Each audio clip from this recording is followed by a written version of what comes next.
민족사업회 사무처장 맡고 있는 이건우입니다. 오늘은 민족특강 6번째 시간입니다. 그동안 잘 계셨는지요? 이건 인사 올리겠습니다.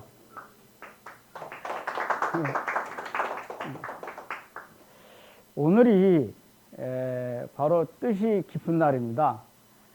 110년 전에 우리 민족이 일본한테 그 을사오조약, 을사늑약이라고 하죠.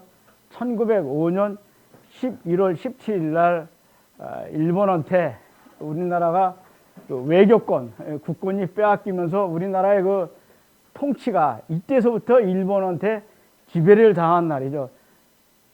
1910년 8월 29일 날은 실질적으로 우리나라가 경술국치라고 해갖고 완전히 일본한테 식민지가 된 날이고, 그 전에 바로 10년 전에 1905년 바로 오늘 11월 17일 날 110년 전에 을사늑약이 맺어진 날인데, 그런 뜻깊은 날을 맞이해서 진통을 앓고 있는 두 가지 사안에 대해서 우선 먼저 분단된 지 70년 세월이 흐를 동안 우리 남한에는 그 종북 좌파 이 논쟁이 지겨울 정도로 이어지고 있고, 이 종북 좌파 논쟁이 지금 벌어지고 있는 그 근본 원인이 어디 있는지, 또 지금 박근혜 정권이 그 친일을 찬양하고 독재를 미화하는 국정교과서를 갖다가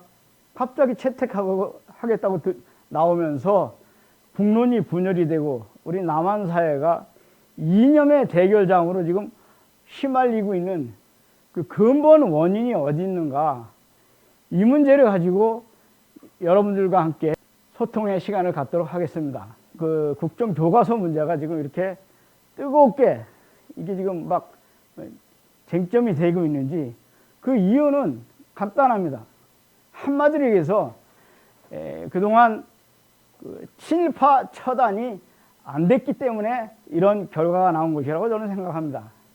우리가 해방된 지 바로 미국이 우리 남한을 3년 동안 점령해갖고 지배하면서 친일파들을 등용해 쓰고, 또 그들을 갖다가 계속 요직에 앉히다 보니까 친일파 청산이 도저히 불가능했었습니다. 해방된 지 3년 만에, 그것도 1948년 10월 달에 반민족자 처벌법이라는 지금 여기 사진에 나와 있는 대로 반민특위가 구성이 되죠.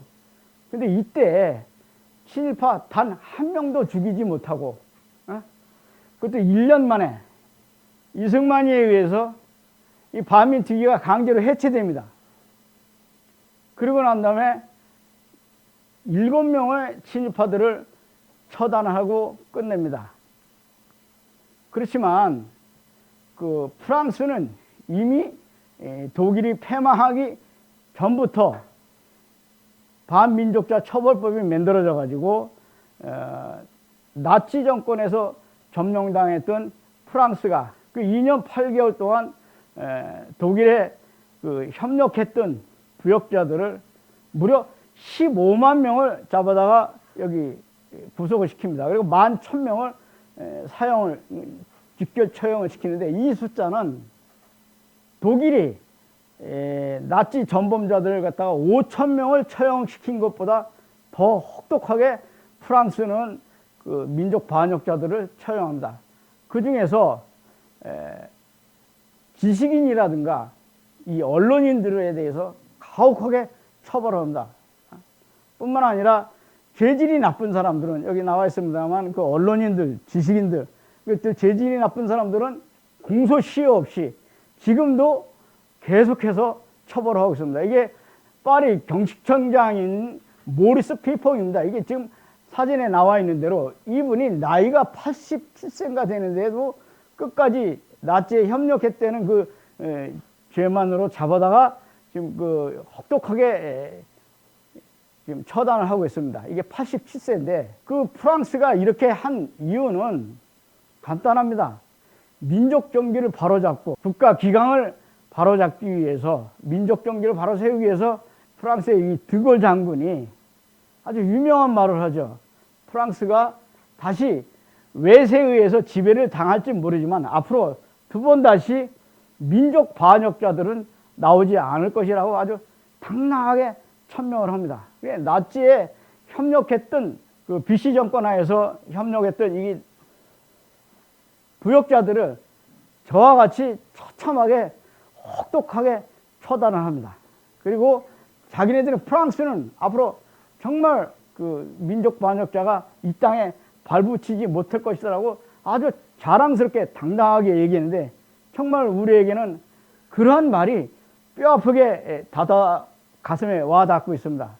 아까 말씀드린 대로 1905년 울사늑약, 오조약이 체결되고 해방될 때까지 40년 동안 일본의 지배를 받으면서 우리는 친일파 단 한 명도 죽이지 못하고 7명을 처벌했습니다만 그것도 그 이듬해 전원 석방이 돼가지고 우리나라가 온갖 기회주의자들이 이렇게 판을 치고 민족 경기가 흐트러지고 이 사회가 혼탁한 사회가 된 것이 바로 이 친일파 청산이 안 됐기 때문이라고 저는 봅니다.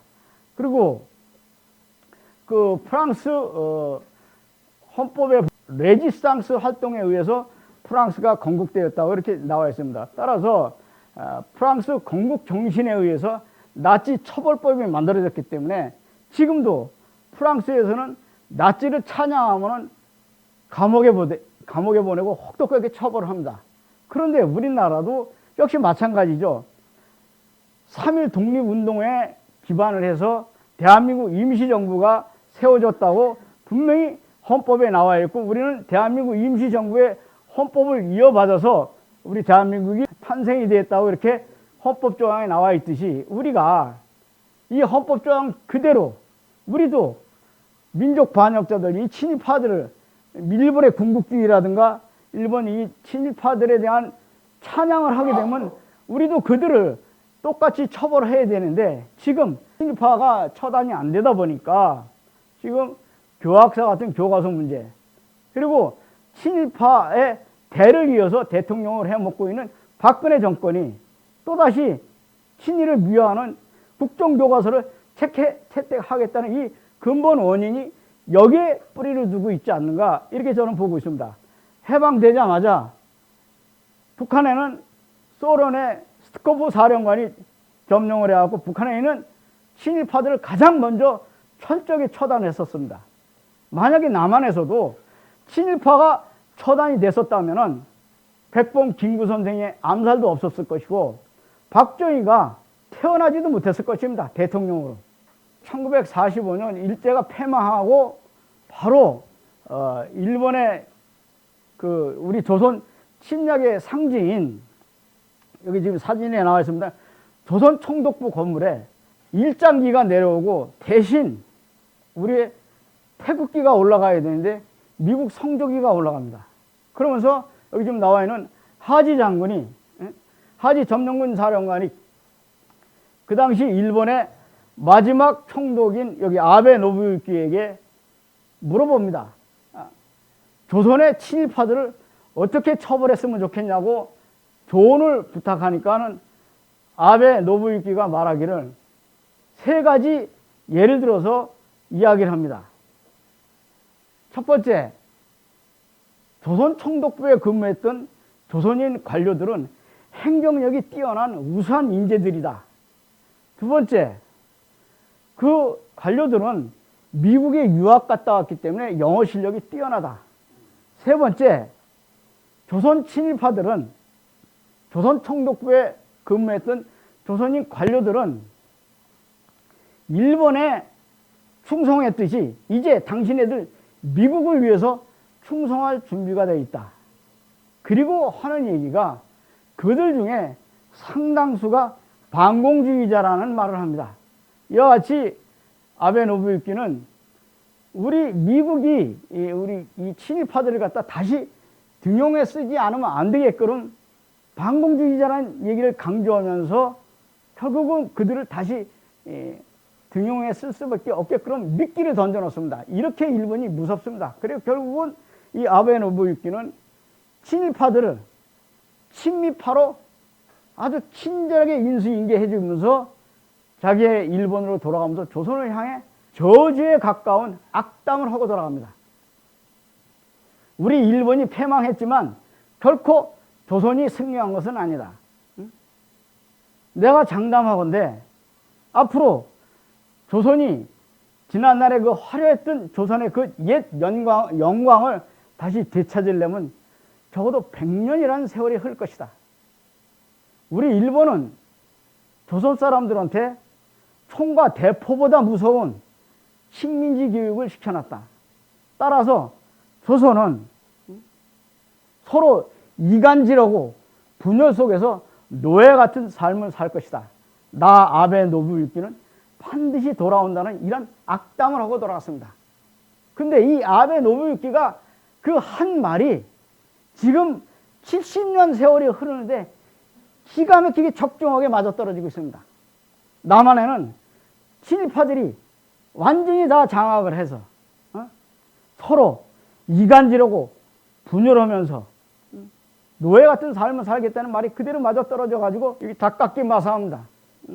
일본 천황한테 여기 지금 진충보국 멸사봉공이라는 개하고 말과 같이 충성을 다하겠다고 혈서까지 썼던 닭깎기 마사오, 독립군을 때려잡는데 앞장섰던 이 닭깎기 마사오의 대를 이어서 그 딸이, 친일파 딸이 다시 대통령을 해먹는데도 이 나라는 전혀 부끄러움 없이 너무나도 당당한 사회가 된 근본 원인이 금방 말씀드린 대로 아베 노부유키가 조선 사람들은 노예와 같이 분열 속에서 살 것이다. 나는 그 말이 그대로 지금 적중하고 있는 것입니다. 1945년 우리 일제로부터 해방되자 바로 9월 8일 날 메가더 사령관 포고령입니다. 이게. 이 포고령에 의하면 우리는 조선을 점령하기 위해서 이 땅에 들어왔다. 따라서 군정 이외에는 미국이 통치하는 것 이외에는 어떠한 정치 결사체도 인정할 수 없다. 만약에 군정에 위배되는 자들은 군법에 따라서 엄하게 다스리겠다고 바로 미국이 들어와서 이게 포고령이에요, 그대로. 그런데 더 가관인 것은 친일파뿐만 아니라 일본인 관료들도 현직에 그대로 복귀하라는 명령서가 떨어져요. 이거 제가 얘기한 게 아니라 이게 자료 그대로입니다. 이거 만약에 허위사실 큰일 나죠. 그런데 북한을 점령했던 소련의 스티코프 사령관은 포고령을 통해서 여러분은 일본으로부터 해방이 됐습니다. 따라서 앞으로 국가에 대한 모든 행정은 여러분 손에 달려 있습니다. 그리고 기주를 해체하고 토지개혁을 단행한다고 딱 선언을 해요. 이것은 엄청난 변화이고 엄청난 충격적인 사실입니다. 그리고 남한을 점령했던 미국에 의해서 해방 이후 친일파뿐만 아니라 일본인들까지도 현직에 복귀하고 라고 그 모든 행정기관에 고문과 자문위원으로 위촉이 됩니다. 일제 때 일본 놈들이 우리 민족을 학살했던 그 일본 놈들을 갈아먹어도 현찮을 판에 현지에 그대로 유지시켜준 게 미국의 정책이었었습니다. 이거하고 정반대로 북한을 점령했던 스티코프 사령관은 여기 나와 있습니다. 조만식 선생은 조선의 깐디라고 불릴 정도로 무지하게 수왕받았던 존경받았던 그런 인물입니다. 그 조만식 선생을 비롯해갖고 수많은 독립운동가를 중심으로 해서 인민위원회를 구성합니다. 근데 이 인민위원회가 그냥 구성된 게 아니라 주민선거에 의해서 구성이 됩니다. 그래갖고 인민위원회에서 이게 지금 그 인민회 그 당시 사진입니다만 그 인민위원회를 통해서 김일성이가 북조선 인민위원장으로 선출이 됩니다. 이게 그 당시는 태극기가 지금 걸려져 있죠. 이 사진 그대로. 그래갖고 인민위원회를 통해서 북한 지도자들이 직접 북한에 제일 처음에 한 게 친일파 청산, 두 번째가 토지개혁 단행, 세 번째가 모든 국가 공공시설물은 국유화한다는 그 발표를 하죠. 그리고 소련군들은 그 북한에 지원하는 지원군 역할을 하고 그것으로 끝납니다. 김일성이가 북조선 인민위원장으로 선출해갖고 제일 먼저 한 게 친일파 청산, 그 다음에 금방 말씀드린 대로 토지개혁 다 해가지고 지주들의 토지를 몰수해가지고 그걸 다 농민들한테 이제 분배한 이 사진입니다. 그 당시. 그리고 그 당시 그 김일성이가 한 역할 중에서 토지를 몰수해서 농민들한테 토지 무상으로 분배하면서 토지 개혁을 단행했는데 일제 때 지주들하고 부유층은 100% 친일파들입니다. 따라서 공산 정권에게 토지를 몰수당한 이 친일파들이 남한으로 대거 내려옵니다.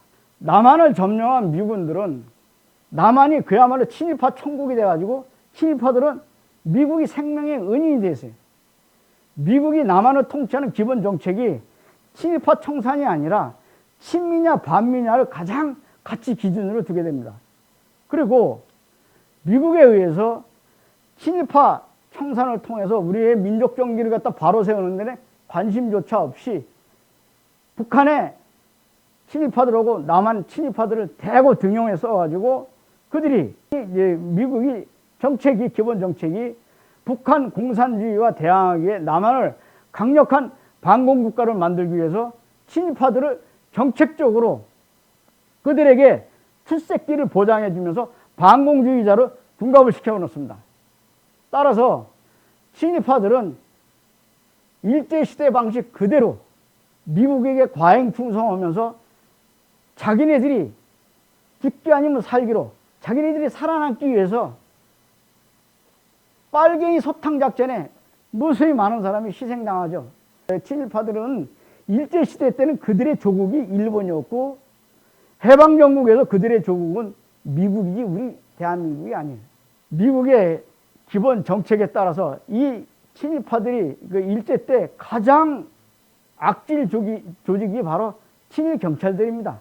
그들은 일본에 과잉 충성하면서 치안 유지를 한다는 명분으로다가 무수히 많은 독립운동가들을 잡아다가 고문하고 죽이고 그러다가 갑자기 해방이 되니까는 어떻게 되겠어요? 새파랗게 자지러지는 거죠. 그리고 자기네들이 살아남기 위해서 산속으로 다 도망갔어요. 그런데 아까 말씀드린 대로 메가더 사령관 포고령에 의해서 현직으로 복귀하라는 명령이 떨어지니까 죽는지 알고 산속으로 다 기어들어갔던 이 친일 경찰들이 일제 때보다 더 높은 계급장을 달고 화려하게 복귀를 합니다. 일제시대 때 경찰서장들은 전부 다 일본인들이 했었어요. 그 밑에서 졸개 노릇했던 그 친일 경찰들이 미국에 의해서 더 높은 계급장을 달고 서울시내 그 당시 해방되고 난 다음에 10개 경찰서장 중에 전부 다가 친일 경찰들이 차지했어요. 이러한 구체적인 사실 근거는 해방 직후 미 군정사령부 소속에 있는 마글린 대령이 보고한 내용이 있습니다.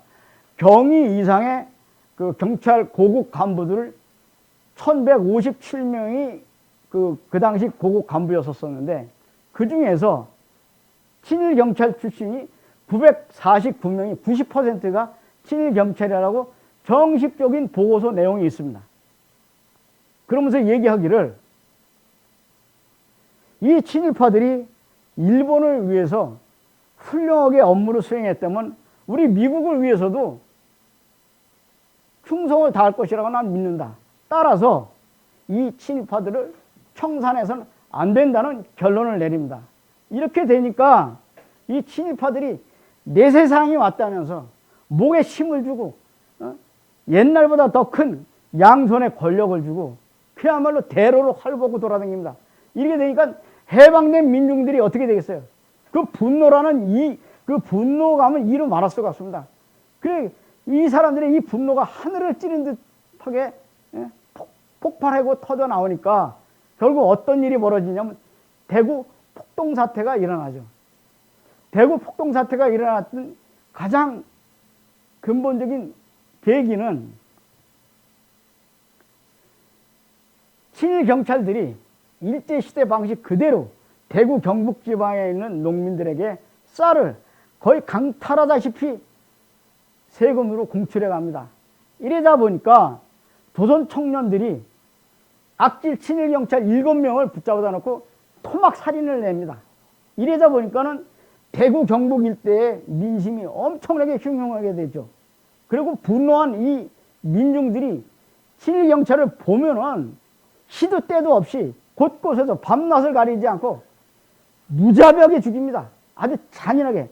무려 40여 명의 친일경찰들이 혹독하게 잔인하게 살해를 당하니까 미국은 그대로 여기서 엄청난 충격을 받죠. 그래갖고 이 반공단체인, 이 친일파들이 구성된 이 반공단체인 서북청년단하고 친일경찰들이 급하게 대구로다가 출동을 하죠. 그 대구에 출동해가지고 그 데모대를 갖다가 시위를 진압하는 과정에 발포를 해요. 그러니까 이 미국에 대한 반미 감정하고 이 친일 경찰에 대한 그 반미 불만이 폭발해갖고 걷잡을 수 없는 대규모 시위로 번집니다. 이게 그 사진이에요. 이 당시 대구에서 그 반미 감정과 함께 그 박헌영 남로당 박헌영 하고 또 이 좌익 세력과 함께 그 분노한 민중들이 같이 합세가 돼가지고 해방된 지 1년 만에 1946년 10월 2일 7,600명이 엄청난 그 목숨을 잃으면서 대구 대항쟁이 일어납니다. 근데 이 항쟁을 주도한 사람이 바로 여기 지금 박상이라는 사람인데 이분이 박근혜의 삼촌됩니다. 김용필이 장인이에요. 근데 이분은 독립운동가이자 유명한 사회주의자였고 박정희가 가장 존경하는 형님입니다. 세 번째 형님. 근데 이 박상희가 친일파에 의해서 친일경찰에서 죽습니다. 그러니까 박정희 눈이 뒤집어진 거예요. 그래갖고 박정희가 바로 남로당 빨갱이로 활동하게 된 결정적인 계기입니다. 1948년 10월 달에 여러분 잘 아실 거예요. 이게 바로 여수 순천 반란 사건입니다. 남한 내 침투해 있는 빨갱이 좌익 군인들에 의해서 14연대 여기 지금 나오죠. 이게 좌익 군인에 의해갖고 여기 지금 나와 있는 대로 자 이게 중요한 자료입니다. 남한 내에 있는 좌익 군인들에 대해서 색출 작전이 벌어지다 보니까는 박정희가 남로당 빨갱이 활동을 했던 것이 적발이 돼가지고 체포됩니다. 그러니까 박정희 제일 먼저 끌려간 데가 서울 헌병대로 끌려가요. 그리고 그 다음에 끌려간 곳이 바로 그 무지막지한 김창룡 특무대로 끌려갑니다. 근데 김창룡이 손에 걸렸다면 누구든지 살아남을 수가 없을 정도로 무지막지한 것입니다. 그 지금 박정희가 거기서 혹독한 고문을 당하고 박정희 자술서를 씁니다. 근데 김창룡이도 그렇고 특무대 그 수사관들도 그렇고 박정희 그 리스트의 그 위력을 보고 혀를 내두르는 거예요. 이렇게까지 남한 내에 빨갱이들이 암약을 했는가. 결국은 박정희는 군법회의에 해부돼갖고 무기징역 하는 게 동아일보에 대문짝 만원하게 나온 겁니다. 그 박정희가 체포돼가지고 북한에서 그 내려보낸 그러니까 남로당 군부의 남로당 그 빨갱이 조직이 박정희가 체포되므로 완전히 와해됩니다. 그래갖고 재판에 회부돼가지고 결국은 박정희는 자기가 자기 동료들을 밀고를 해갖고 300명의 리스트를 내려보냅니다. 그래갖고 그것 때문에 박정희가 살아남죠. 그리고 300명은 다 사형당합니다. 이게 그 당시 그 외신에 보도됐던 내용이고, 그 다음에 여기 참 이게 박정희 리스트에 의해서 그 죽은 사람들입니다. 근데 이게 처형당해서 간 모습인데 너무너무 태연하게 웃으면서 사형장을 끝. 그 당시에 그 미국 장교 하우스만이 이거 촬영한 겁니다. 그 사형당할 때 박정희가 리스트에 의하고 300명 명단에 의해서 그 처형당하는 거라서 하우스만이 이게 지금 다 촬영해놨던 부분인데 이분이 그 당시 그 젊었을 때 하우스만 중령입니다. 그리고 나중에 하우스만 이제 증언을 하죠. 이 박정희에 대해서 자기가 박정희 소령이 북한에서 밀파됐던 이런 빨갱이였기 때문에 그리고 또 그 박정희를 구명해달라고 그렇게 얘기가 나옵니다. 그게 이게 여기 지금 나와 있는 대로 백선엽이, 정일권 뭐 이런 그 친일 장교들에 의해서 구명 활동에서 박정희가 살아나죠. 그 당시 그 박정희가 죽지 않고 살아났기 때문에 우리나라의 근대 역사에 대해서 비극이 초래됐다, 그런 얘기들이 있는 것이고, 누가 그 얘기는 제가 얘기한 게 아니라 북한에서 그 남한의 군부에 침투시킨 뿌라찌로서는 박정희가 최고의 엘리트였었습니다. 그런데 그 당시 좌익 혐의로다가 처형당한 사람들의 기준으로 볼 것 같으면은 박정희는 100번도 더 죽어 마땅할 사람이다. 이거 내가 얘기한 게 아니에요. 그리고 적어도 그 당시에 박정희가 죽었으면은 우리나라 근대 역사가 엄청난 변화 속에서 적어도 박정희하고 박근혜 두 사람의 대통령은 나오지 않았을 것이다 라고 얘기한 사람이 바로 한홍구 교수가 얘기해가지고 조선일보하고 이 친일파 세력이 어마어마하게 공격을 당합니다. 그 말이 틀렸는지 맞았는지는 뭐 여러분들이 판단하실 내용입니다만은, 그래서 이러한 부분에 대해서 해방이 되자마자, 다시 되돌아와서 해방이 되자마자 몽양 영운용 선생이 새로운 독립국가 건설을 위해서 건국준비위원회를 조직을 합니다. 전국에 147개 지부를 도하고 독립운동했던 사람들을 갖다가 중심으로 해서 일본이 물러나니까 치안 유지까지 감당을 했는데, 미국이 우리나라를 직접 통치하기 위해서 불법단체를 몰아갖고 건국준비위원회를 해체를 시키고 결국 몽양 영운용 선생은 친일파 선에 의해 암살당합니다. 그리고 미국에 의해서 남한이 친일파 천국이 됐던 걸 알고 북한에 있는 친일파들이 대거 한꺼번에 어마어마한 숫자가 몰려 내려옵니다. 바로 그들이 미국의 보호를 받으면서 탄생된 서북청년단이라고 하는 반공단체입니다. 이 서북청년단이 저질렀던 대표적인 사건이 바로 백범 김구 선생님을 빨갱이라고 몰아가지고 암살시켰던 안두인은 평양부터 농촌 사람으로서 서북청년단 소속이고 주한 미군 방첩대 CIC 정보요원이었었습니다. 근데 그 안두이가 말하기를 자기가 친일한 것을 무슨 자랑거리라도 됐냐, 나는 그 만주에서 일본 헌병 출신인데 타공을 하기 위해서 이승만 대통령 밑에서 이 타공이 뭐냐면 공산당 때려 죽인다는 얘기죠. 타공. 그래서 자기 고향을 뒤로 한 채 남한에 내려왔다. 그러면서 안두이가 말하기를, 안두이는 반공이라는 말도 쓰지 않았어요. 어디서 들어보지도 못한 그 살벌한 말로 공산당을 때려 죽이기 위해서 내려왔다고 친일한 것을 자랑스럽게 하고 돌아다닙니다. 그러니까 백범 김구 선생님이 이 하지 장군한테 얘기한 거예요. 뭐라고 했냐면, 친일파를 청산해도 현찬업판에 오히려 친일파들이 대거 등용해서 갖고 이 나라를 이렇게 망가뜨릴 수 있냐고 강력하게 항의를 합니다. 그러니까 하지가 내 말을 듣지 않으면 죽여버리겠다고 해요. 그러니까 그 김구 선생님이 말씀하시기를, 내가 여기 나와 있는 그대로입니다. 지금 저는 이런 모든 사진에 근거해서, 자료에 근거해서 지금 이런 이야기를 지금 풀어나가고 있는 겁니다. 지금 내가 당신 손에 죽기 전에 먼저 당신의 카펫을 내 붉은 피로 물들게 하겠다고 김구 선생이 하지 장군한테 들이대는, 백범 김구 선생을 블랙 타이거, 검은 호랑이라고 호칭을 하면서 미군들이 암살해버려야 된다는 그런 말이 자자하게 퍼져나갔습니다. 결국은 주한 미군 CIC 정보요원은 안두이 친일파의 손에 의해서 결국은 김구 선생이 암살당하시잖아요. 1992년 4월 달에 권중희 씨가 그 안두이를 찾아갑니다.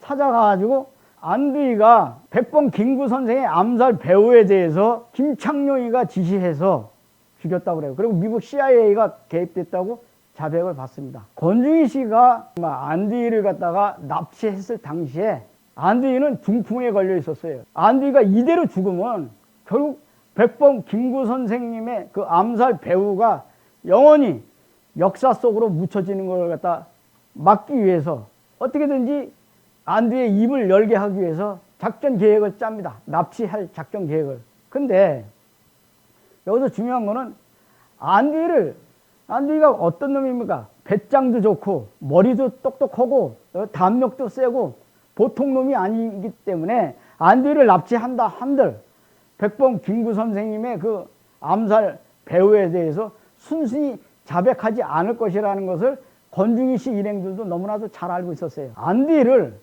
완벽하게 속이기 위해서 치밀한 작전을 짭니다. 그래갖고 북한에서 내려온 특수 공작원들이 안두희를 납치를 해서 북한으로 데리고 가는, 납치해 가는 그런 작전을 짭니다. 그런데 안두희가 남한으로 내려왔을 당시에 북한에는 2살 된 어린 딸이 있었어요. 근데 이러한 사실을 알고 있는 사람이 거의 없었습니다. 따라서 안두희를 납치했던 권중희 씨 일행들이 과연 북한에 안두희 딸이 진짜 있는지 없는지 도무지 확인을 할 수 없는 그런 상황에서 무지개 딜레마에 빠지게 됩니다. 그래도 어떻게 할 거냐, 그냥 한번 써보고 보자. 근데 안두희 딸이 성씨가 안씨도 될 수 있고 김씨, 이씨, 박씨도 될 수 있으니까 정확하게 알 수가 없으니까 그냥 명자라고만 하기로 하자. 그리고 지금 권중희 씨가 인천에 살고 있는 그 신흥동에 살고 있는 안두희를 갖다가 납치를 해서 마대자루를 갖다 뒤집어 싸가지고 꽁꽁 묶어가지고 차에다 싣고 가면서 발로 꽉 밟고 가면서 권중희 씨 일행이 그 공작원들끼리 자기네들끼리 한 대화 속에서 뭐라 그러냐면 오늘 명자동무 나오기라는 거 맞지? 하면서 일부러 쇼를 한 거야. 안두희가 들으라고 큰 소리로 다. 그러니까 안두희가 명자라는 말을 듣자마자 마대자루가 크게 흔들리고 있고 권중희 씨가 안두희를 발르고 이게 꽉 밟고 있는데 엄청나게 막 부들부들 떨고 있는 걸 갖다 충분히 느낄 수 있었어요. 그러니까 권중희 씨가 무릎을 치면서 오늘 작전은 성공했다. 그래서 일부러 고의적으로 이거 사실입니다. 경기도 가평으로 끌고 가요. 그래갖고 거기가 이제 북한 땅인 것처럼 이제 안두희를 속이기 위해서 비포장도로만 찾아서 물퉁물퉁한 길을 갖다가 찾아가지고 데리고 갑니다. 그래가지고 어디로 가냐면은 미리 그 호숫가에다가 그 대기하는 모터보트를 대기하는데 거기다가 모터보트에 태워가지고 호수를 몇 시간 동안 도는 거예요. 그 다시 육지로 끌고 내려와가지고 허름한 집으로 끌고 들어갑니다. 안두희를 갖다가 묶었던 그 마대자루를 풀고 안대 눈 안 가기를 풀고 그래 딱 보니까는 제일 정면에 김일성 사진하고 김정일 국방위원장 사진이 딱 걸려 있는 거 보고 안두희가 그냥 자지러지는 거예요. 사색이 된 거예요. 그래갖고 이거 안두희가 내가 북한의 공작원들에 의해서 납치되어 왔다는 것 같아. 거기서 자기도 알고 느끼고 그제서야 비로소 순수하게 백범 김구 선생에 대한 그 범행 자체를 고백을 해갖고 이게 그 사진입니다. 그 동아일보에 보도된 거. 안두희가 김구 선생을 암살한 지 43년 만에 그 배후를 밝혔다고. 이게 1992년 4월 13일 날짜 동아일보 일면 톱으로 나온 겁니다. 미국 OSS 중령이 암살, 강력 암시. OSS는 뭐냐면 CIA, 지금 미국 중앙정보부 전신입니다. OSS. 그러니까 이게 CIA가 미국이 개입된 거 김구 선생 죽이는데, 근데 여기 중요한 게 뭐냐면 김구 선생님이 단독 정부를 구성하는 거에 대해서 죽여버린 거예요. 결국 이건 좀 이따 또 말씀드리겠습니다만, 이건 제 얘기가 아니라 동아일보 대문짝만하게 보도가 된 거예요. 백범 김구 선생 암살 배후에는 김창룡이가 지시를 했다고 말이에요. 그리고 김구 선생을 암살하고 나니까 안의사 수고했어. 그 안의사가 안중근 의사한테만 써야지 어떻게 안두희한테 안의사라는 말을 쓰냐고 말이에요. 김창룡의 사주를 받아가지고 안두희가 암살을 했다고 하는 그 보도가 이렇게 이와 같이 대문짝만하게 동아일보에 보도가 된 겁니다. 그리고 난 다음에 그 미국도 여기 지금 미국 CIA 중령이 개입됐다는 것이 안두희가 얘기한 거예요, 이거. 동아일보가 거짓말이라고 얘기할 수는 없는 거 아니에요. 대문짝만하게 나오고, 그리고 그 외에도 여기 지금 그 당시 언론 보도가 다 나온 거, 이거 한겨레 신문에 보도됐던 내용입니다. 안두희는 그 당시 그 조선호텔 그 건너편에 있는 대륙상사라는 곳이 있는데, 이 대륙상사가 바로 김창룡 특무대 그 위장한 그 사무실입니다. 거기에 가서 김창룡이한테 가서 안두희가 백범 김구 선생 암살 지시를 구체적으로 받습니다. 그리고 김구 선생을 암살하고 난 다음에 안두희는 이승만이를 만나죠. 이승만이가 안두희를 보고 수고했다고 등을 두드리면서 격려까지 받았습니다. 이게 미국 작품이고, 김구 선생을, 우리 민족의 지도자인 김구 선생을 죽인 게 이승만이, 미국 다 합작을 해서 죽였다는, 이게 누가, 친일파들이 이런 짓을 한 거예요. 제 얘기가 아닙니다. 이게 다 언론 보도로 갖고 저는 말씀드린, 백범 김구 선생 암살에 대한 구체적인 실행 계획은 김창룡이한테 모든 지시를 받았다고 안두희가 자백을 한 겁니다. 안두희가 그 백범 김구 선생을 암살하고 바로 경교장에서 헌병들한테 체포당합니다. 그리고 헌병한테 체포당하니까 일단 그 체포한 안두희를 갖다가 제일 먼저 끌고 간 곳이 어디냐면 김창룡 특무대로 끌고 갑니다. 그러니까 김창룡 특무대로 끌고 가니까 김창룡이가 안두희를 보고 양손을 벌려갖고 크게 포옹을 하면서 안 의사 수고했어. 여기 동아일보 보도된 내용 그대로야. 안 의사 수고했다고. 김창룡이는 안두희에 대해서 지극정성으로 감옥에 있을 때 귀한 음식을 대접해주고, 6.25 한국전쟁이 일어나니까 김창룡이는 안두희를 갖다가 형무소에서 끄잡아내갖고 육군 소위로 임관을 시켜갖고 육군 대령으로 제대할 때까지 그야말로 지극정성으로 보살펴줬습니다. 그러니까 안두희를 갖다 안의사라고 얘기하면서 그 가족까지 친절하게 보살펴줍니다.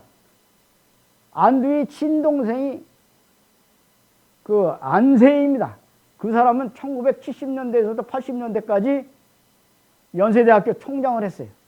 근데 진짜 안중근 의사, 진짜 안의사이신 안중근 의사의 친동생이 안종근은 그 손녀딸이 양천구에서 비참하게 삽니다. 내가 직접 만났어요. 나도 잘 압니다, 그분. 그 1940년대 후반에 우리가 입는 그 양복지는 이렇게 지금 요즘까지 흔하지만 그때 당시에는 미군 부대에서만 나왔어요. 그리고 그 홍콩하고 마카오에서 밀수품이 거의 다입니다. 근데 멋쟁이의 그 대명사가 바로 마카오 신사라고 이렇게 불리는데, 그 백범 김구 선생님을 암살했던 안두희가 경찰에 체포당했을 당시에 일반 사람들은 감히 상상도 못하고 입어보지도 못하는 그런 마카오 신사 차림으로다가 안두희가 이 사진이 그거예요. 이것은 곧 뭐냐면은 이승만이가 뒤에 배후에 있다는 것을 갖다 간접적으로 이렇게 증명해 주는 겁니다. 그 안두희를 통해서 김구 선생을 암살하라고 지시를 내렸던 김창룡이는 만주 관동군 사령부 소속의 일본 헌병 출신입니다.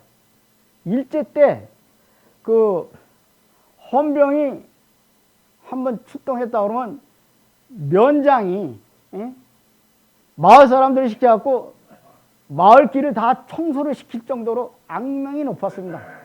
그래서 이게 그 당시 일제 때 이거 헌병들의 그 모습입니다만은, 김창룡이는 그 이승만한테 잘 보이기 위해서, 충성하기 위해서 이승만의 정적이라고 할 수 있는 무수히 많은 독립운동가들을 갖다 씨를 말립니다. 6.25 한국전쟁이 일어났을 때 한강다리를 끊고 그 한강다리 지나가던 사람이 그 당시에 한강다리 끌었을 때 한 2, 3천 명이 그냥 못살당했다고 해요. 한국전쟁이 일어나자마자 제일 먼저 도망간 게 이승만입니다. 그리고 거기서 대전에서 내려가고 어떻게 거짓말을 시키냐면은 우리 국군이 북한 괴뢰군을 공산군을 잘 무찌르고 있으니까 서울 시민들이 안심하라고 해요. 그리고 자기는 혼자 도망 나갔어요. 그러고 난 다음에 서울 시민들이 피난도 못 가고 서울에 그대로 있는 상태에서 3개월 후에 9.18 서울 수복이 되자 이승만이가 3개월 만에 다시 서울로 돌아옵니다. 그런데 아무런 죄도 없는 서울 시민들을 갖다가 쥐잡듯이 잡아갔습니다. 이게 그 사진이 3개월 동안에 북한에 도와줬던 부역자들을 갖다가 쥐잡듯이 잡아갔어요. 어쨌든 인민군들이 와서 총칼들이 되고 이거 해라 저거 해라 하면 어떻게 안 하겠어요? 그런 혐의로 다 잡혀갔던 사람들이에요. 이승만이는 김창룡이한테 인민군한테 부역했던 사람들을 갖다가 처벌하라고 특별수사본부장으로 임명을 합니다. 인민군을 도와줬다는 그 이유만으로 무려 55만 명을 잡아다가 처벌을 합니다.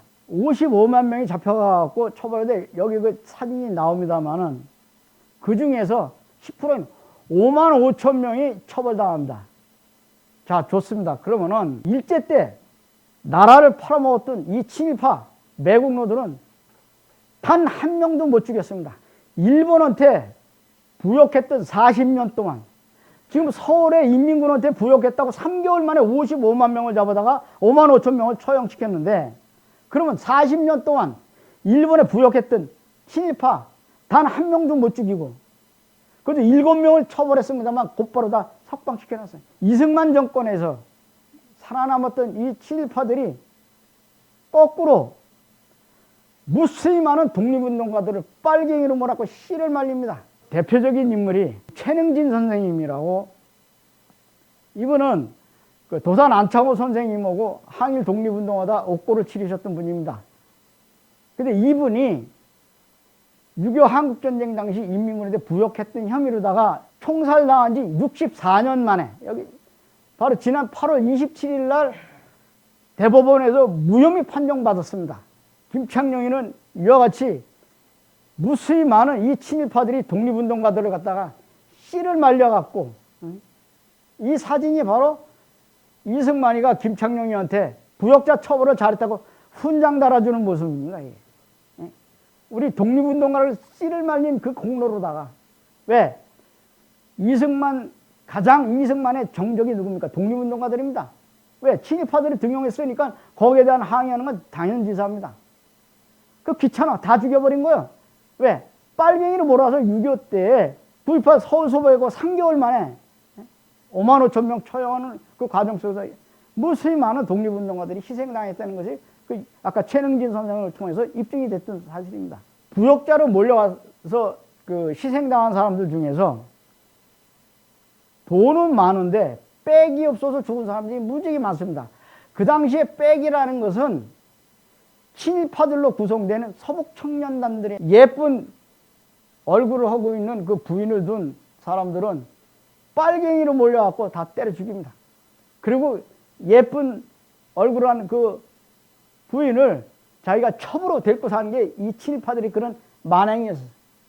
그리고 돈 많은 사람은 빨갱이로 때려 죽이고 재산을 몰수했던 것이 그 당시에 부역자 처벌할 때 이 친일파들이 했던 그 만행입니다. 남한에서 부역자 처벌로다가 좌익 세력들이 철저하게 소탕당하고 씨를 말리니까 더 이상 빨갱이 소탕이 불가능하니까 김창룡이가 말하기 기가 막힌 말을 합니다. 빨갱이가 없으면 빨갱이를 만들면 될 거 아니냐고 용공 조작 사건을 벌인 게 그 대표적인 사건이 부산 정치파동 사건입니다. 김창룡이가 이승만한테 과잉 충성하고 잘 보이려고 빨갱이 조작 사건을 일으켜가지고 부산 정치파동 사건을 일으키는데 대구 형무소에 있는 무기수들, 장기수들을 갖다가 데려다 놓고 이번 일을 잘 처리하면은 무죄 석방시켜주겠다고 약속을 합니다. 그리고 형무소에 수감되어 있는 장기수 7명을 데려다가 북한군으로다가 옷을 갈아입혀가지고 부산 금정산에서 공격하라고 지시를 내립니다. 그러자 삽시간에 7명 전원이 완전히 소탕당합니다. 이승만이는 그걸 기화로 해서 빨갱이 조작 사건을 통해서 부산 일대에 계엄령을 선포하고 야당 국회의원이 탄 이 버스를 통째로 납치를 했습니다. 그래서 이승만이는 재집권에 성공을 하고 이 사건을 계기로 해서 김창룡이는 이승만한테 엄청난 신임을 받죠. 그리고 심지어는 이승만이 양자노릇을 하게 됩니다. 자기의 권력을 갖다가 누리기 위해서, 더 많은 권력을 차지하기 위해서 무수히 많은 사람들에게 그 정적을 만들게 되죠. 결국은 1956년 39살 나이에 자기 직계 부하인 허태영이에게 암살당합니다. 허태영이가 법정에서 진술하기를 김창룡이는 평소에 자신의 개인의 영달을 위해서 공산당 한 명당 일반 백성 10명을, 죄 없는 백성 10명을 죽여버렸다고 자백을 합니다. 그리고 김창룡이가 그 처리했던 모든 사건 전부 다가 공갈 협박에 의한 강제 자백에 의해서 다 조작됐다고 결국은 허태영이가 법정에서 진술을 했어요. 김구 선생이 김창룡에 의해서 암살당했을 때 이승만이는 한 번도 김구 선생님에게 조문도 안 했습니다. 그런데 이승만이는 김창룡에 대해 3번씩이나 가서 조문을 했어요. 그리고 애통했습니다. 이 악질 친일파들이 양손에 막강한 권력을 쥐고 자기와 생각이 다르고 이념이 다르고 노선이 다르면 무조건 종북 좌파로 몰아갖고 무수히 많은 사람을 죽였습니다. 이것은 오늘날도 마찬가지입니다. 조금만 자기 생각하고 다르면 다 종북 좌파로 몰고 한번 빨갱이로 몰리면 도저히 살아남을 수가 없어요. 해방 이후 미국은 남한의 공산주의자들을 토벌한다는 그 명분하에 남한을 반공의 광풍으로 몰아쳐가지고 남한이 그야말로 피바다로 만들어놨습니다. 일반 백성들도 조금만 사상이 불쏘놓으면 보도연맹으로 몰아갖고 엄청나게 죽여버립니다. 이게 보도연맹은 여러분 아실는지 모르겠지만은 좌익 사상을 가진 사람들이 겨냥을 한 반공단체예요. 근데 이 보도연맹원들을 무지무지하게 죽였습니다. 엄청나게. 이게 그 당시 즉 이 보도연맹원들이 그 처형당하는 모습입니다만은 전국에 지금도 보도연맹원들에 의해서 희생당한 그 뼈 무덤이 곳곳에서 나옵니다. 이 친일파들이 이렇게 우리 동족을 갖다가 빨갱이로 몰아갖고 미국의 지시에 의해서 이런 만행을 저지른 것이 지금도 계속 나오잖아요. 이게 다 친일 경찰들이 일본 칼, 해방되고 난 다음에 오랫동안 일본 칼 그대로 차고 다녔어요.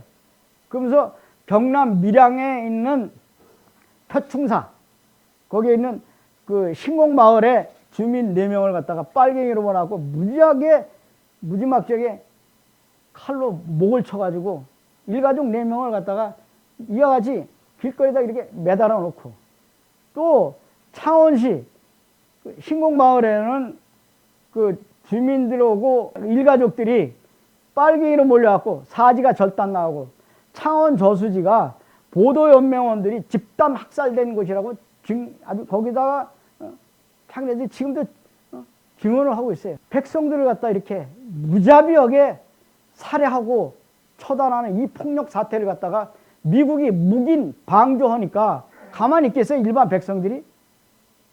엄청난 항의와 저항이 일어났고 미국에 대한 그 반미 감정이라는 건 이루 말할 수가 없었습니다. 그런데 이 친일 경찰하고 친일 군인들이 이와 같이 엄청난 만행을 저질러 놓고 미 군정하에서 빨갱이 소탕했다는 그 공로가 인정이 되고 하루아침에 애국자로 둔갑이 돼요. 이들이 바로 2008년에 이명박 정권 당시에 건국 60주년 때 한나라당이 그 당시 국회에서 법을 개정해갖고 이들한테 건국 공로훈장을 주겠다는 거예요. 좌익 세력을 소탕했다는 그 명분으로다가. 자, 건국훈장은 독립운동한 사람들한테만 주는 것입니다. 근데 자기네들이 그 과거 친일 행적을 갖다가 지우기 위해서 부끄러웠던 이 친일을 갖다가 어쨌든 덮기 위해서 건국 공로훈장을 갖다 받겠다고, 그걸 또 건국 공로훈장을 주겠다고 이 친일 정권이, 새누리당이, 한나라당이 그 법을 개정하려고 하는데 그거 가만 놔두겠어요? 이거 광복회를 비롯해갖고 일반 그 시민단체에서 거세게 들고 일어나고 이게 실행을 못했죠. 해방이 되자마자 미국에 의해서 남한의 좌익 세력들을 완전히 소탕을 해갖고, 일본이 물러나니까 그 자리에 바로 친미 정권이 들어서갖고 해방 이후 지금까지 모든 선거에서 이 친일권 정권이 과반 이상을 차지하게 됐던 근본 원인이 친일파 청산이 안 됐고 미국에서 심어놓은 이 악의 뿌리가 지금까지도 지금 이어져 오고 있는 이 현실입니다. 따라서 조국의 통일도 민주화도 이렇게 늦어지는 겁니다. 우리 민족의 비극의 시작은 해방과 동시에 미 점령군 사령관 하지 장군의 등장으로부터 시작이 됩니다. 그 하지 장군은 미국 일리노이주에 있는 카본테일이라고 하는 탄광촌 출신의 그 촌놈입니다. 그 ROTC 출신의 그 전투장교인데 미국 국무성으로부터 명령을 하달받기를 오키나와의 주둔에 있는 미 제24군단 소속 제7보병 사단을 인솔을 해가지고 한국을 점령하라는 명령서가 떨어집니다. 그러니까 하지가 말하기를 나는 한국에 대해서 들어보지도 못했다. 한국에 대해서 자문 역할을 할 수 있는 고문관을 보내달라고 다시 재차 공문을 띄웁니다. 그러니까 미 국무성으로부터 파견된 인물이 한국 전문가가 아니라 외몽고 전문가인 3등 서기관이 파견됩니다. 이따위 인간으로다가 우리나라를 갖다가 통치했으니 얼마나 많은 시행착오를 일으켰겠냐고 말이에요. 여기서 사뭇 비교가 되는 것이 하지가 ROTC 출신의 전투장교였다면 일본을 점령했던 메가다 사령관은 전투를 위한 장교가 아니라 한 사람의 정치가이자 전략가였었습니다. 메가다 사령관은 미 웨스트포인트 미 육군사관학교 출신으로서 일본 사람보다 일본말을 더 많이 할 줄 알고 일본에 관한 책을 안 읽은 게 없다고 해요. 따라서 일본에 대한 자긍심이 대단합니다. 그리고 일본을 점령하기 전서부터 일본에 대해서 철저하게 분석을 했습니다. 일본 사람들이 직접 일본을 통치하게 만들고 자기는 뒤에서 일본 정부를 감시하는 역할만 했어요. 이것은 아까 말씀드린 대로 북한을 점령했던 소련의 스티코프 사령관도 똑같았습니다. 북한 지도자들이 직접 북한을 통치하게 했고 스티코프 소련군 사령관은 메가더 사령관하고 똑같이 북한 정부를 감시 역할만 했었던 거예요. 메가더 사령관은 일본 사람들이 오늘날 일본의 민주주의의 토대를 쌓은 인물로다가 몹시 지금도 추앙받고 있습니다. 그런데 하지 장군은 한국에 부임하자마자 육군 중위는 순천군수, 육군 대위는 광주시장 하는 식으로다 전국의 행정조직망을 미국 현역 장교들을 갖다 그대로 임명을 해갖고 그야말로 무소불위의 정권을 휘두릅니다. 그러니까 엄청난 시행착오를 느끼죠. 대학생들이 하지 군정장군을 가르쳐갖고 뭐라고 조롱을 했냐면 슈샤모의 기브민트라고 이렇게 조롱을 했습니다. 이 말은 뭐냐면 해방 직후 영어를 할 줄 아는 사람이 거의 없었기 때문에 구두닦기가 제일 먼저 영어를 배워갖고 미군과 의사소통을 한 거예요. 근데 하지 장군은 우리의 지도자라든가 지식인들과의 대화가 단절된 상태에서 친일파들을 대거 등용했으면서 엄청난 시행착오를 일으키게 됩니다. 일본이 패망하고 이제 떠나자 모든 국가기관의 시설물이라든가 일본 개인이 소유했던 그 재산들을 갖다가 미 군정사령부로 귀속시킨다고 하는 포고령을 선포하게 됩니다. 일본 개인이 소유했던 그 농장이라든가 공장, 광산, 또 국가기관의 그 철도 산업시설물이라든가 선박, 자동차, 주식, 채권 뭐 이런 일체 모든 재산들을 미 군정사령부 소속으로 다 귀속을 시킵니다. 이 과정에 하지 장군이 엄청난 시행착오를 느끼는 것이 뭐냐면 이 적산이라면 일본 적의 재산이죠. 이 적산을 갖다가 영고자들에게, 영고권을 갖고 있는 사람들에게 불화를 해줍니다. 그러면은 일제시대 때 영고권을 갖고 있었던 사람들은 전부 일본 놈들한테 보호를 받으면서 안락한 생활을 한 친일파들입니다.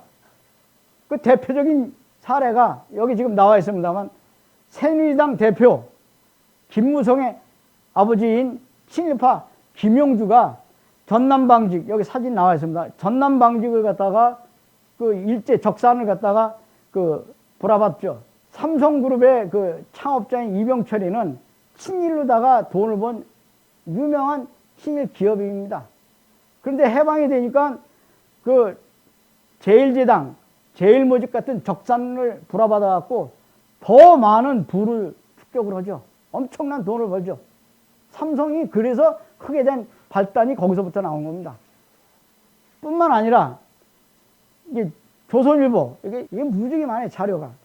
그 다음에 동아일보, 일장기 걸어놓고, 조선일보, 동아일보, 친일 군인, 친일 경찰, 이게 조선일보가 히틀러 총통을 찬양한 이게 있을 수 있는 이런 신문은 아까 프랑스 같이럼 이거 다 폐간시키고 다 죽여버렸어요. 처형시켜. 더 많은 부를 차지해가지고 일제시대 때보다 엄청난 권력을 쟁취하고 더 많은 부를 갖고 친일파가 친미파로 둔갑시키는데, 이게 미국이 결정적인 이런 짓을 했단 말입니다.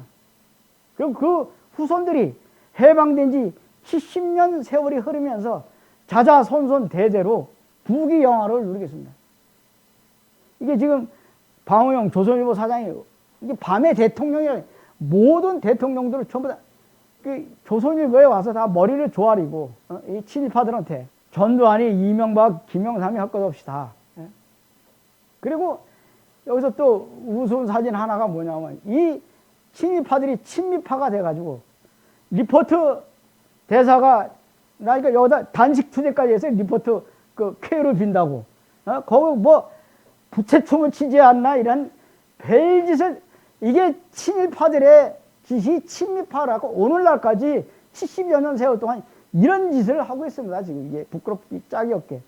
근데 이들이 막강한 권력과 재산을 갖고 모든 국가기관의 정치, 문화, 사회, 언론까지 장악해 갖고, 흔히 얘기는 조중동이 조선, 동아, 중앙, 종편 TV 방송까지 장악을 해갖고 모든 여론을 왜곡하고 조작하고 지금 이렇게까지 지금 흘러오고 있습니다. 지금 현재까지.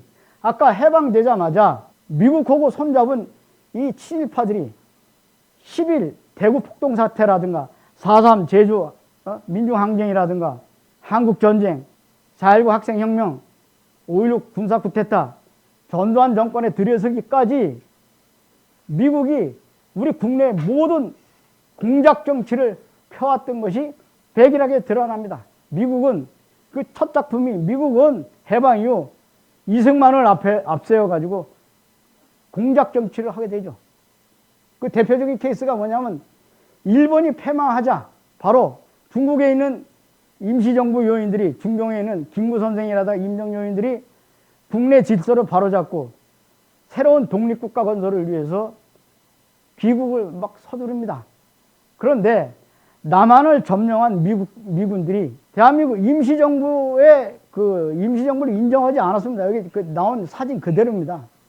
미국이 우리 임시정부를 전혀 인정하지 않았는데, 우리가 일제에게 나라를 빼앗긴 그 순간부터 저기 만주, 중국, 러시아, 사할린 통해서 청산리 전투, 봉오동 전투, 안중근 의사, 윤봉길 의사, 이봉창 의사 등 무수히 많은 항일 독립전쟁을 치렀습니다만은 미국은 전혀 이런 거에 대해서 인정하지 않았습니다.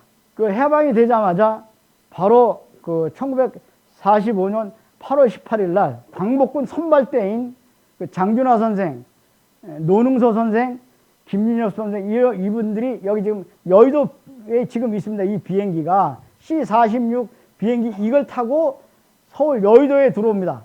해방된 지 3일 만에 딱 들어왔는데 여의도 비행장에서 내리자마자 선발대가 일본군들이 그때 당시까지만 하더라도 무장 해제를 안 했어요. 총칼 들이대면서 메가더 사령부의 승인장 없이는 임시정부 요인들의 귀국을 허용하지 않는다고 본국으로부터 명령을 하달받았으니 다시 중국으로 가라고 내쫓습니다. 그래서 할 수 없이 28시간 만에 장균화 선생 이 선발대, 광복군 선발대들이 다시 중국으로 쫓겨가요. 아니, 해방된 조국에 왜 우리가 못 들어옵니까? 미국이 뭔데? 우리가 그 이후에 미국은 임시정부 요인들한테 미 군정에 협조한다든가 뭐 이런 핑계 저런 핑계 온갖 핑계를 대가면서 의도적으로 임시정부 요인들의 귀국을 미국이 막습니다.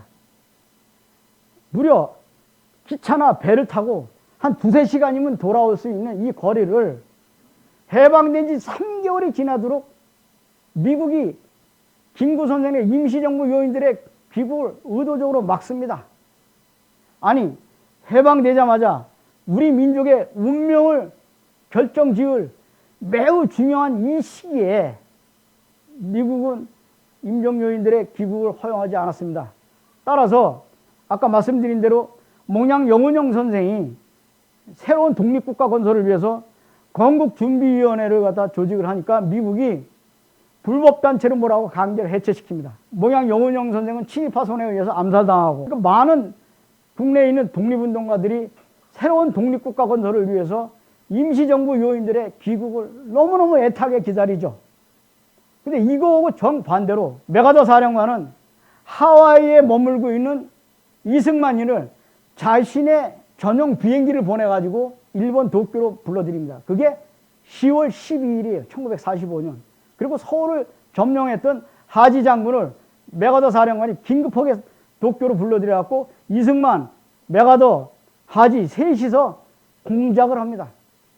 그게 미국이 우리나라에 공작 정치를 했던 첫 번째 공작 작품입니다. 거기서 합의하기를 이승만이를 남한의 지도자로 만들고 한반도 분단을 단독정부 분단시키는 것에 대한 정책을 핍니다. 그리고 결국은 이승만이는 바로 하지 장군의 화려한 보호를 받으면서 귀국을 하죠.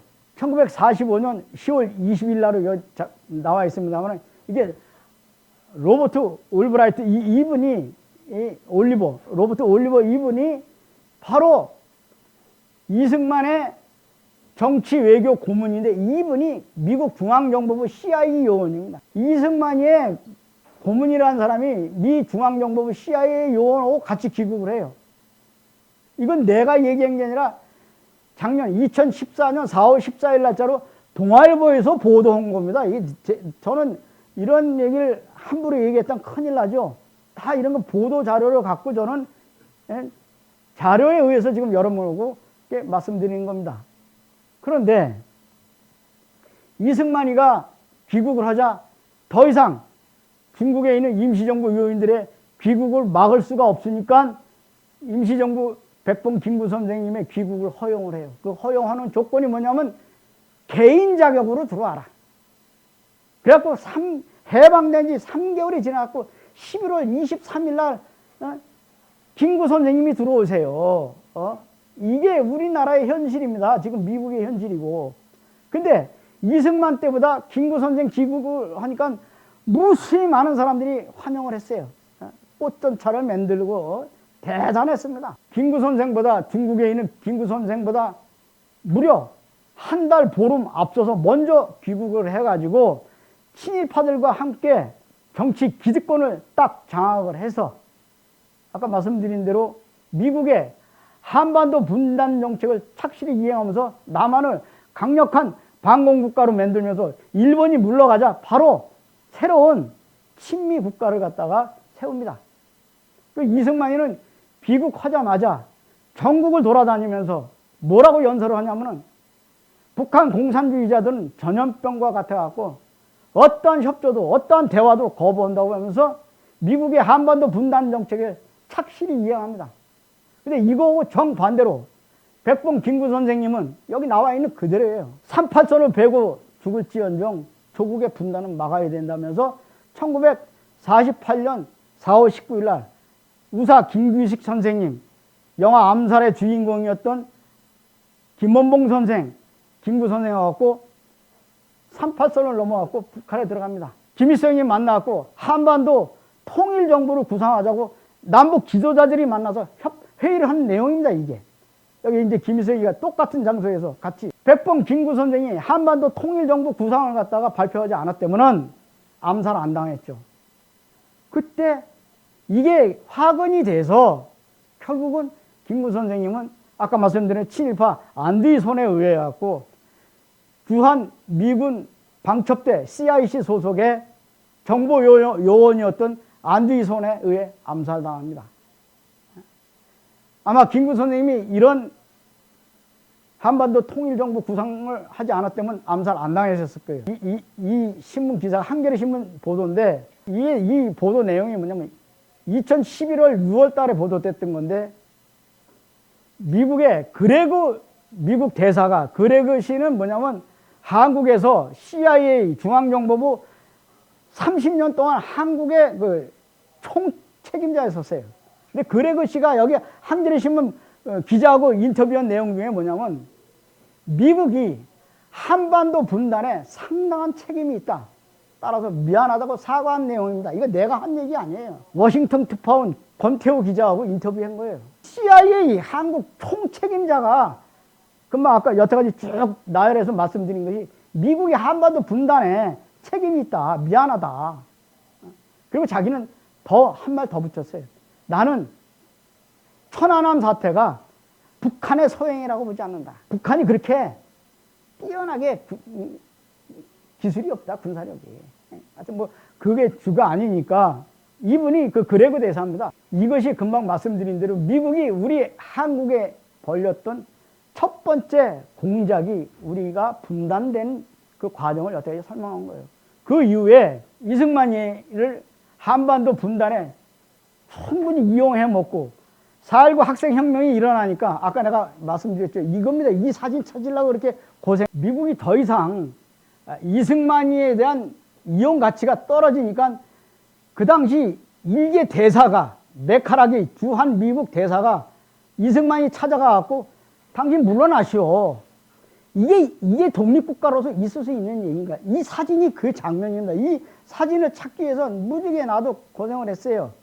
미국이 이거 외에도 무수히 많은 공작 정치를 합니다. 아까 말씀드린 5.16 군사 쿠데타, 그리고 그 인혁당 조작 사건, 이거 다 무혐의 됐어요. 이 사람들 어떻게 할 거예요? 8명 그대로 12시간 만에 다 빨갱이라고 다 죽여버리는데 빨갱이가 아니에요. 진짜 빨갱이는 박정희가 빨갱이지. 그 당시 인혁당 관련돼서 8명 사형 집행당한 거, 그 보도 자료입니다. 장준하 선생 암살시키고, 또 민족일보 조영수 사장 빨갱이 몰아 죽였어요. 이렇게 하다 보니까는 박정희 군사 독재 정권에 대해서 엄청난 저항이 일어납니다. 그게 이제 발단이 된 게 부마 항쟁 사건입니다. 부산하고 마산에 계엄령이 선포되면서 부산 광복동 거리를 갖다가 누가 부마 항쟁 때 이렇게 되니까 미국에서 1975년 9월 7일 날하고 12월 23일 날짜 뉴욕타임스에 보도됐던 내용이 뭐냐면 남한 정부가 민주 인사에 대해서 이렇게 탄압을 가하게 되면 미국의 국익에 절대 해가 된다는 보도입니다. 이게 CIA 한국 지부 총책을 맡았던 주한 미국 대사를 지냈던 그레그 씨가 여기 나와 있어요. 나는 이 나라에서 어떤 일이 벌어지고 있는지 잘 알고 있다 하면 이렇게 증언하면서 박정희가 암살당할 것이라는 것을 다 확인시켜 준 겁니다. 결국은 미국의 이게 그레그 대사가 한 게 여기 나는 이 나라에서 어떤 일이 벌어지고 이렇게 알 수밖에 없죠. 자기가 CIA 총책임자인데 결국은 미국 공작에 의해서 자기 직계 부하인 김재규 중앙정보부 장관에 의해서 암살당합니다. 박정희가. 왜? 미국에서 그렇게 경고를 했는데 미국 공작에 의해서 죽습니다. 그러고 난 다음에 벌어진 일이 미국이 우리나라에 그 공작 정치를 했던 가장 결정판이 전두환 정권의 등장입니다. 그 광주 항쟁에 관련된 사진이 무지하게 많이 나와 있습니다만은 뭐냐면 자 봅시다. 1980년 광주 학살은 그 당시도 마찬가지고 지금도 마찬가지입니다만 미국이 한국의 군사 작전권을 갖고 있기 때문에 한미 군사 방위 조약에 의해서 미국의 승인 없이는 한국 군인이 독자적으로 대규모 군대를 갖다가 이동할 수가 없어요. 구조적으로. 따라서 24단이 광주에 투입할 수도 없었고 제7공수여단이 공수특전단이 광주에 파견될 수 없는 상황에서 그 당시 위컴 주한 미국 사령관이 묵인 방조로다가 광주 학살이 저질러진 겁니다. 1980년 5월 27일 날 광주 전남 도청 진압작전 때 미국 정부하고 전두환 신군부가 도청 진압하는데 그 일정까지 조종했다는 그런 사실을 미국 탐사보도 전문 기자인 팀 샤록이 체로키 파일이라는 공개하면서 세상에 알려지게 된 거예요. 근데 이 팀 샤록은 여기 지금 다음에 사진이 나옵니다만, 예, 이게 광주 항쟁 사진입니다. 근데 이거 좀 보시고. 예.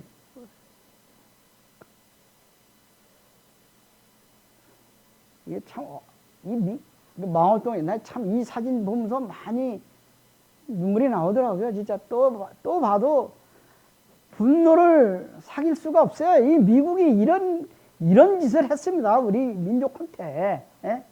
이게 미국이 같이 합작이에요. 광주 항쟁이 학살이. 예? 근데 여기 지금 이게 오마이뉴스에 나오게 이게 팀 샤록이 아까 말씀드린 대로 5월 26일 날입니다. 국회 이 사진이 뭐냐면 국회 정론관에서 기자회견을 통해 가지고 권은희 여기 민주당 국회의원하고 그 다음에 야당 국회의원 8명하고 같이 5.18 비밀 문서 폭로 기자회견입니다. 이 기자회견 내용에는 1996년 미 국무부가 비밀 해제 문건 내용에 담겨져 있는 그 당시 카터 미국 대통령하고 전두환 신군부 간에 오고 갔던 극비 문서 내용이 담겨져 있는 체로키 파일을 폭로한 거예요. 광주 학살은 미국이 묵인하고 미국에 의해서 저질러졌기 때문에 80년대 대학생들이 반미 감정이 극렬하게 일어납니다. 따라서 미국에 대한 저항으로다가 미국 문화원을 이렇게 점령해갖고 불질러버린 거예요. 그 당시 대학생들이. 여러분 다 많이 알잖아요. 기억이 나잖아요. 이게 사진. 학생들이 왜 이렇게 했겠어요? 그 미 문화원을 갖다 점령하고. 미국은 공개 사과하라. 광주 학살 책임지고. 이 똑똑한 대학생들이 문화원이 공격 대상이 돼갖고 전두환 정권 내내 전투경찰들의 그 보호를 받아야 됐어요. 그리고 미국이 한국 공작 정치에 끊임없는 실태를 파악한 그 당시 대학생들의 그 반미 감정이라는 건 최고조로 다다랐었습니다. 그 상징적인 좋은 예가 88 서울올림픽 당시에 그 소련하고 미국하고 농구 준결승전이 벌어졌는데 그 당시 그 대학생은 물론이고 서울 시민들이 공산국가인 소련을 응원할 정도로다가 반미 감정이 극심했습니다. 소련과의 그 냉전 시대가 시작된 2차 세계대전 직후에 가장 극심하게 일어납니다.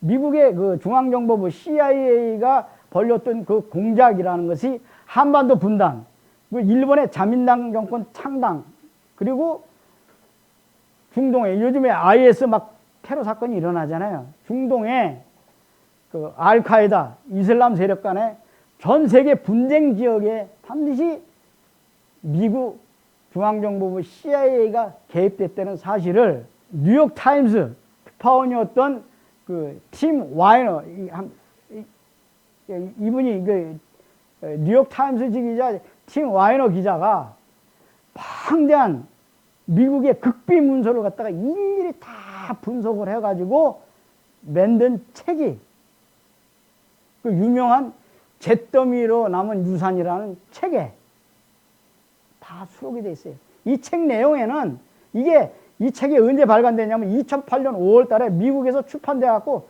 전 세계를 발칵 뒤집어 놨어요.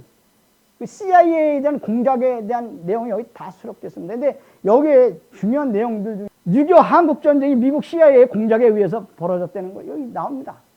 그리고 베트남 전쟁, 이라크 전쟁, 그리고 아프가니스탄 침공, 그리고 그 유명한 오사마 빈 라덴 체포가 다 미국 CIA에 개입이 됐다는 사실이에요. 미국이 중앙정보부 CIA가 벌였던 공작 중에 가장 대표적인 것이 태평양 전쟁이 끝나고 난 다음에 태평양 전쟁이 끝났는데 일본 도쿄 형무소에 수감되어 있었던 태평양 전쟁 A급 전범들을 갖다가 하나하나 일일이 조사하는 과정에 지금 여기 사진이 나와 있습니다만 지금 일본 총리 아베 총리 여기 지금 꽃갈모자 쓴 애가 그 아베입니다. 어렸을 때 이게 기시노부스케고 이거 외할아버지죠. 기시노부스케한테 이거 케이크 자르는 거 생일 때. 근데 지금 일본 총리 아베의 외할아버지 이 기시노부스케가 그 저기 A급 전범인데 그걸 다 조사하다 보니까는 열렬한 반공주의자고 또한 영어로다가 의사소통할 수 있는 인물이라는 것을 알아냅니다. 따라서 미국이 충분한 이용 가치가 있다고 판단돼 갖고 기시노부스케를 석방시킵니다. 그러자 기시노부스케가 미국이 어떻게 되겠어요? 생명의 은인이 됐죠. 그러면서 그 다음부터 친미주의자로 돌변해 가지고 미국 중앙정보부 CIA 비밀 공작원으로 활동을 만주국 총무청 차장 출신입니다. 그래서 기시노부스케는 태평양 전쟁 A급 전범으로 일본 도쿄 형무소에서 3년간 진역자리를 하고 있었어요. 이 기시노부스케가 1955년 11월 15일 미국 중앙정보부 CIA 비밀 공작금을 가지고 그 당시 일본 내에 공산당을 비롯해 가지고 수십 개의 급진적인 좌파 정당들과 대항하기 위해서 미국이 공작을 한 거예요.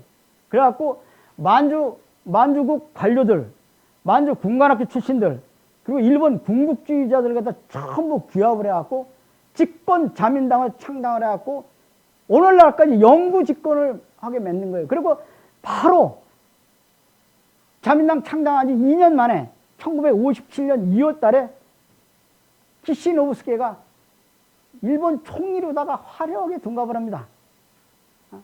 그리고 미국은 기시노부스케를 앞세워가지고 만주 군관학교 인맥인 친일파 박정희하고 그 굴욕적인 한일 회담을 갖다가 성사시키는데 결정적인 역할을 한 것이 바로 미국 중앙정보부 CIA의 공작에 의한 작품이었습니다. 교수형으로 사라졌어야 할 군국주의 A급 전범인 기시노부스케를 일본 총리로 둔갑을 시켜갖고 미국이 소련과 중국의 동북아 정세에 중국하고 소련을 견제하기 위해서 동북아 군사 방위 전략에 기시노부스케를 이용한 것입니다. 따라서 미국이 일본 군국주의자들을 부활시킨 그 결과가 오늘날까지 엄청난 피해를 주고 있습니다. 일본이 태평양 전쟁에서 패전한 지 70년 세월이 흐를 때까지 우리 아시아에 있는 한국을 비롯한 전쟁 피해 국가들에게 사죄하기는커녕 전범들이 합사되어 있는 야수꾼이 신사를 당당하게 참배를 하고 그리고 조선 침략은 정당했다고 그러고 정신대 할머니들은 돈 벌기 위해서 자발적으로 참여했다는 이런 망발을 쏟아내면서 아베 총리는 일본이 집단 자위권을 갖다 발동시켜가지고 평화헌법 체제를 갖다가 개편을 해서 제2의 임진왜란을 지금 일으키려고 하고 있습니다. 이건 현실로 지금 받아들이고 있어요. 미일 동맹을 통해서 끊임없이 지금 일본이 군사 대국화하고 있는데 우리는 지금도 친일 논쟁하고 있고 교과서 문제나 갖고 이거 갖고 아기다툼하고 있는 게 너무너무 가슴이 아프고 여러분들은 이런 현실에 대해서 직시해 주시기 바라면서 저의 말씀을 마치도록 하겠습니다. 감사합니다.